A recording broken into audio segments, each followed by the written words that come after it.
जहां आज आपको सबसे पहले नौकरियों को लटकाकर युवाओं को भटकाने वालों के खिलाफ दस्तक देनी है। 5 साल में सरकारों को दोबारा चुनने का मौका मिल जाता है। तय वक्त में मुख्यमंत्री, मंत्री, विधायक सब शपथ ले लेते हैं उत्तर प्रदेश के उन नौजवानों के हक में जिन्होंने सब इंस्पेक्टर बनने के लिए 2016 में आवेदन दिया, 2018 में चयन हुआ, 2019 में सब इंस्पेक्टर बनने की ट्रेनिंग भी हो गई। लेकिन अब 2021 के 6 महीने बीतने जा रहे हैं।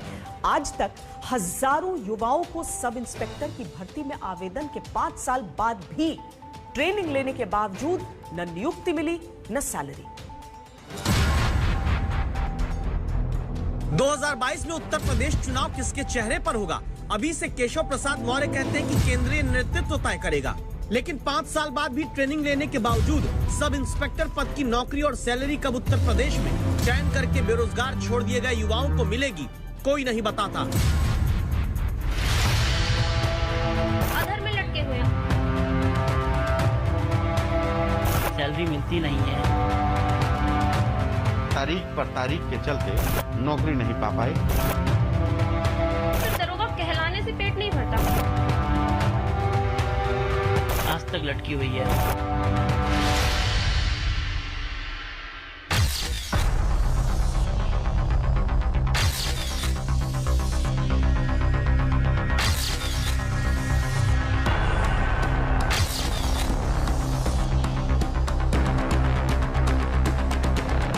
जिनके बदन पर जनता की सुरक्षा की वर्दी आने के बाद घर वालों की खुशियों का ठिकाना नहीं था, जिन्होंने अपने बच्चों के पुलिस में नौकरी पाने के वर्षों के सपने पूरे होने पर मंदिरों से मजारों तक, लड्डू से लेकर चादर तक चढ़वाई थी, अब रोजगार की वो वर्दी सरकारी कछुआ चाल के कारण बेरोजगारी का ठप्पा लिए दीवार पर टंगी है। और जिन आंखों में बेटे के सब इंस्पेक्टर बन जाने पर खुशी के आंसू थे, अब वहाँ दुख की नदियां पलकों के किनारे तोड़कर बहती हैं।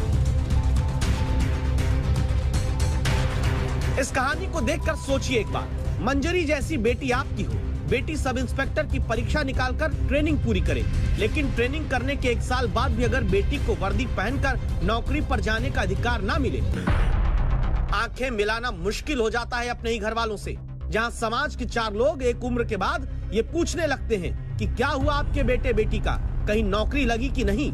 मंजरी के घर वालों ने गर्व से कहा था, हाँ हमारी बेटी सब इंस्पेक्टर बनने जा रही है। मंजरी ने ट्रेनिंग पूरी की, लेकिन रोजगार मिलने पर जो हाथ खुल जाने थे, वो आज तक बेरोजगारी के ठप्पे के साथ बंधे हुए हैं। अधर में लटके हुए हैं। अगर रिजल्ट आ जाता है, एक बार ऑर्डर जारी हो जाए, हम हारते हैं, जीतते हैं, कुछ भी होता है, कम से कम हम आगे के लिए देख सकते हैं। जैसे ये भर्ती चली जा रही है, हम ओवर एज हो चुके हैं, अब ना प्राइवेट नौकरी करने के कहीं लायक रह रहे हैं। वो कहते हैं कि तुम दरोगा बन गए हो। अरे आपको क्या है मैडम, आपको क्या परेशानी, आप तो दरोगा हो, आज नहीं कल नौकरी मिलेगी। लेकिन सिर्फ दरोगा कहलाने से पेट नहीं भरता। मंजरी जैसे हजारों नौजवानों के पेट पर बेरोजगारी का दर्द देने वालों की जिम्मेदार है वो व्यवस्था जो समय से भर्ती तक पूरी नहीं कर पाती। 2016 में हजारों नौजवानों ने उत्तर प्रदेश में सब इंस्पेक्टर भर्ती के लिए आवेदन किया था। जुलाई 2017 में लिखित परीक्षा हुई थी, लेकिन पर्चा लीक हो गया, परीक्षा रद्द हो गई। 5 महीने बाद जाकर दिसंबर 2017 में दोबारा लिखित परीक्षा कराई गई। फरवरी 2019 में रिजल्ट आया। परिणाम पर सवाल उठाते कुछ नौजवान हाईकोर्ट गए। हाईकोर्ट नए सिरे से रिजल्ट तैयार करने को कहता है। सरकार हाईकोर्ट के फैसले के खिलाफ सुप्रीम कोर्ट जाती है। जून 2019 से जून 2020 तक इस बीच चयनित 2486 युवाओं की सब इंस्पेक्टर के लिए पुलिस ट्रेनिंग सरकार शुरू करा देती है। लेकिन जून 2020 में ही सुप्रीम कोर्ट चयनित दरोगाओं की पासिंग आउट परेड पर रोक लगा देता है। फरवरी 2021 से सुप्रीम कोर्ट में युवाओं को नियुक्ति देने का मसला ऑर्डर के तौर पर सुरक्षित रखा हुआ है। लेकिन आवेदन के 5 साल बाद और सुप्रीम कोर्ट में रिजर्व रखे ऑर्डर के 5 महीने बाद भी साफ नहीं कि मंजरी जैसे हजारों युवाओं को नौकरी मिलेगी भी या फिर नहीं।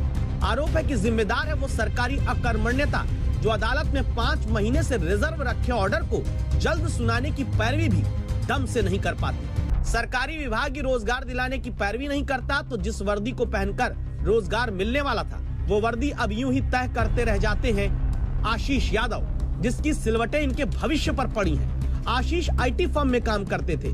सब इंस्पेक्टर के लिए चयन हुआ तो आईटी वाली नौकरी छोड़ दी थी, लेकिन अब न आईटी फर्म के रहे न पुलिस विभाग के। मेरा सिलेक्शन हो गया तो मैंने उस जॉब को क्विट कर दिया और मैंने इसको ज्वाइन कर लिया। अब मैं वापस उस नौकरी को ज्वाइन नहीं कर सकता क्योंकि मैं वहाँ से क्विट करके आया हूँ। अब लोगों को पता ही नहीं मैं कितनी दिनों में वापस जाऊँगा नहीं जाऊँगा। अब मुझे कोई अपनी वापस नौकरी में रखना नहीं चाहता है, और इस समय कोरोना के बाद से हालत वैसे भी गंभीर है।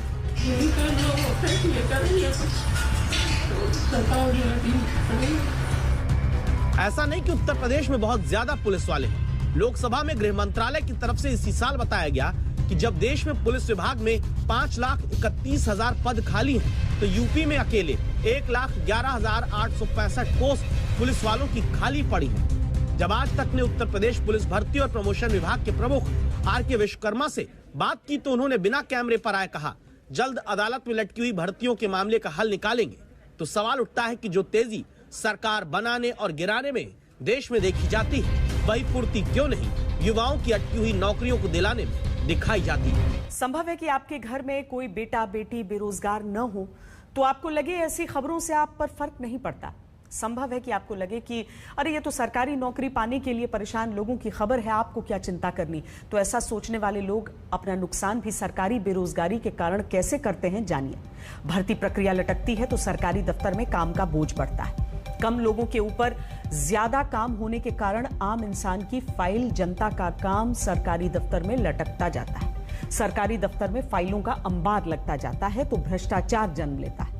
जल्दी काम कराने के बदले रिश्वत का लेन देन शुरू हो जाता है। उदाहरण के तौर पर पुलिस में भर्ती पूरी नहीं होगी तो अपराध बढ़ेगा।